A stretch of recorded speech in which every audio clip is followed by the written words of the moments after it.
आज अचानकपणे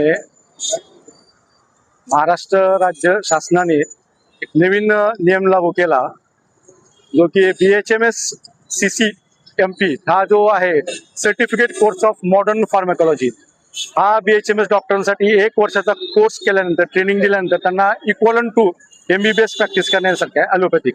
त्याचा आम्हाला शासनानं अंधारात झोपेत दगड घातला सगळं केलेलं आहे.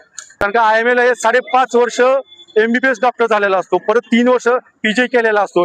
जवळपास 9 वर्ष झाल्यानंतर त्याला कुठंतरी ती डॉक्टरची पदवी मिळाल्यानंतर तो फार्मॅकोलॉजी सारखा विषय असेल किंवा औषध व्यवस्थित निदान करतो. हे आमच्यासाठी नसून सामान्य रुग्णासाठी आहे. रुग्णासाठी जर व्यवस्थित तुम्हाला औषध उपचार करायचा असेल तर त्याला पूर्ण 100% त्यांचं ज्ञान असलं पाहिजे. हे 1 वर्षाच्या ज्ञानात काही उपयोग होणार नाही. हे शासन कुणाच्या तरी दबावाखाली करत आहे आणि आमच्या IMA मेंबर असतील किंवा जे MMCचे सर्व डॉक्टर्स आहेत त्यांच्या अन्याय करत असेल. हा अन्यायाचा आम्ही धिक्कार करण्यासाठी आज इथं जमलेलो आहोत आणि हे निवेदन आम्ही माननीय कलेक्टर सरांना देणार आहोत, माननीय पालकमंत्र्याला देणार आहोत, माननीय जे कोणी आमचे आरोग्यमंत्री असतील किंवा आणि वयोवय आम्ही राज्याचे मुख्यमंत्री असतील, दोन्ही उपमुख्यमंत्री आम्ही जातीनं भेटून त्यांना हे अर्ज केलेले आहेत. महाराष्ट्र शासनाने अचानकपणे होमिओपॅथी डॉक्टरांना महाराष्ट्र मेडिकल काउन्सिलवर नोंदणी करण्यासाठी 3 ऑगस्ट 2026 रोजी एक GR काढलेला आहे. हा ऍक्च्युअली खूप अन्यायकारक GR आहे. ॲलोपॅथीचे डॉक्टर्स हे 4.5 वर्षाचा कोर्स करून, पुन्हा इंटर्नशिप करून, नंतर पोस्ट ग्रॅज्युएशन 3 वर्षाचं सुपर स्पेशालिटी हे करून मग प्रॅक्टिस करत असतात. आणि होमिओपॅथीचा सिलेबस वेगळा आहे, त्यांची शैक्षणिक पद्धती वेगळी आहे, त्यांची सेपरेट काउन्सिल आहे. होमिओपॅथी काउन्सिल सेपरेट असते, महाराष्ट्र मेडिकल काउन्सिल ही फक्त ॲलोपॅथीच्या डॉक्टरांसाठी आहे.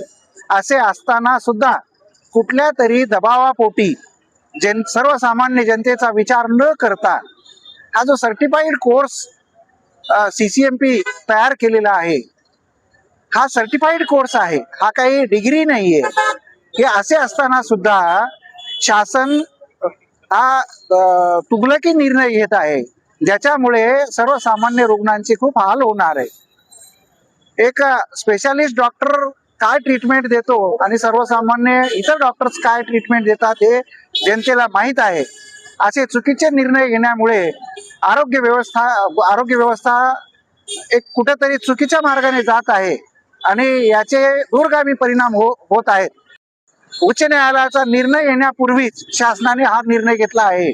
तर आमची परत एकदा विनंती आहे की आपण त्वरित हा निर्णय वापस घ्यावा, अन्यथा इंडियन मेडिकल असोसिएशन आणि संलग्नित संघटना एवढेच नाही तर सर्व रुग्णांचे नातेवाईक, पालक, अंडर ग्रॅज्युएट विद्यार्थी आणि पोस्ट ग्रॅज्युएट विद्यार्थी 9 ऑगस्ट पासून बेमुदत संपावर जाणार आहेत. मी फक्त परत हीच गोष्ट सांगू इच्छिते की हा संप डॉक्टरांसाठी नाहीये.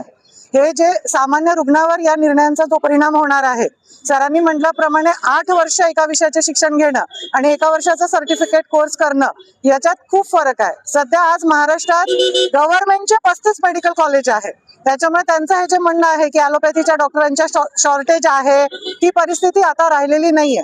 ज्याप्रमाणे नीटचा पेपर जेव्हा लीक होतो त्यावेळेस फक्त ते विद्यार्थी तेवढेच अफेक्ट होत नाही, पण चुकीच्या मार्गाने झालेले डॉक्टर ज्याप्रमाणे पेशंटच्या जीवाशी खेळ करू शकतात, त्याच प्रकारचा हा निर्णय आहे.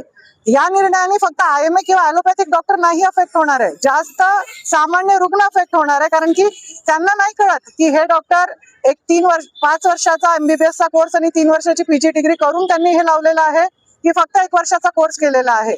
अशा या रुग्णांच्या हितासाठी हा जो निर्णय आहे तो तात्काळ सरकारने रद्द करावा आणि ज्या पॅथीची जे प्रॅक्टिस करणं त्यांना ट्रेडिशनली त्यांची जी प्रॅक्टिस आहे तोच हे मी तर इथपर्यंत जाऊन म्हणेन की हा कोर्सच सरकारने बंद करायला पाहिजे. कारण आता सध्या भरपूर मेडिकलचे कॉलेजेस आहे ज्या नावाखाली त्यांनी हा कोर्स सुरू केला होता की ॲलोपॅथिक डॉक्टरचा शॉर्टेज आहे त्याच्यामुळे आम्ही हे अलाउ करत आहे. तर हा कोर्स त्यांनी बंद करावा. ॲलोपॅथिक डॉक्टरांचा आता शॉर्टेज नाही आहे. ते विद्यार्थी नीटची कठीण परीक्षा देऊन MBBSच्या एंट्रन्स क्लिअर करून आलेले असतात त्यांना प्रॅक्टिस करू द्यावी आणि सामान्य रुग्णांच्या जीवनाशी त्यांनी सुरू केलेला हा खेळ बंद करावा हीच आमची मागणी आहे.